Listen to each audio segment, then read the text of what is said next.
So one of the things I've noticed among woodworkers, and probably even more so among wood turners, is that not everyone approaches it as like a mechanically minded person. There are artistic people who love wood and woodworking and especially wood turning, and that's perfectly fine. My father is someone like that, and I love him, and he makes great things, but he's not mechanically inclined, and so sometimes he gets frustrated when the machinery becomes problematic. And so with a lathe, one of the things that can be really important on a good lathe, or even more so on a cheap lathe, is the alignment of the tailstock to the headstock. Now, I was just readjusting mine because mine pivots, and there's a process you have to go through to get it lined back up, because you want it lined up. Basically, you want the tailstock lined up with the bed, and then you want the headstock lined up with the tailstock.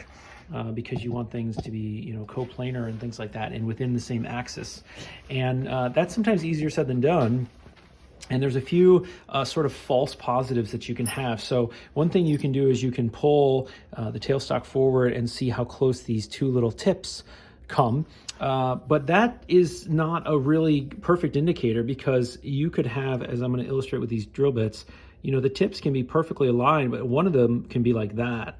And obviously I'm exaggerating it, but if this were just a little bit, you're gonna have all kinds of alignment problems, especially if you try and drill into your material with the tailstock. And so just tip to tip really isn't enough. That's why Nova sells this tool, which goes in the head and tailstock, which helps you align it after you've moved the headstock around. But you may not have this tool, they may not make this tool for your machine. And so a couple things to consider to improve your chances of a good result is you want to minimize your error as little as possible. So let's say that this is out of alignment by, let's say 1%. So, or let's say 1 degree, that's a little bit more from a trigonometry standpoint, more accurate. So if it's off 1 degree, and let's say your triangle is basically from here down and like that, the inaccuracy here is going to be exaggerated if I extend the quill. So right now it's pretty good. But as I lock this down, if I lock this down this way versus that way, I might preload the pads. If I use this lockdown, or if I don't, I might have a little bit more wobble. If I lock this down and then lock this down, that's going to give you a different result than locking this down and then locking this down. And what's also going to give you a very different result is if you extend the quill significantly like this.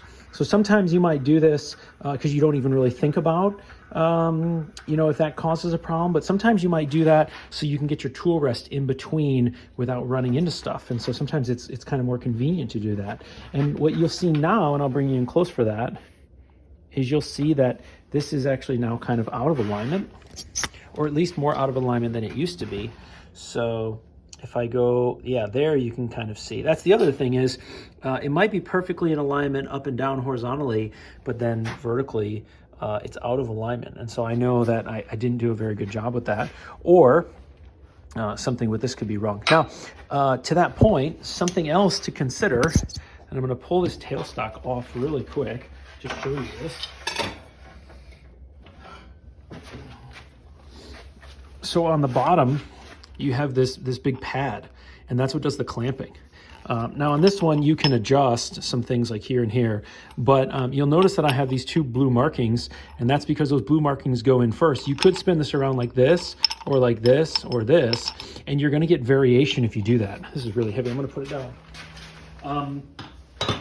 And so you're going to get variation. And so even if you're a mechanically minded person, you may not be a machinist. And I'm not a machinist, but I've worked with a lot of them, and their knowledge has rubbed off on me over the years. But if you're artistic, this might be totally lost on you. And you might just think, this is big, thick, heavy, sturdy piece of steel. How could anything be out of alignment? But it's really amazing what a few thousandths of an inch can do out of alignment over a long, basically lever arm. There's not actually leverage, but just the length. The longer the bed, or the longer the tailstock, or the longer the quill, or in this case, drill chucks are not made that well. So you have all of this error here that gets magnified, and then deflection in the bit. And so you can really get some really appalling results when you go to drill, or other cases of alignment. So I just wanted to mention that about, not extending the quill any more than you have to, and checking the alignment.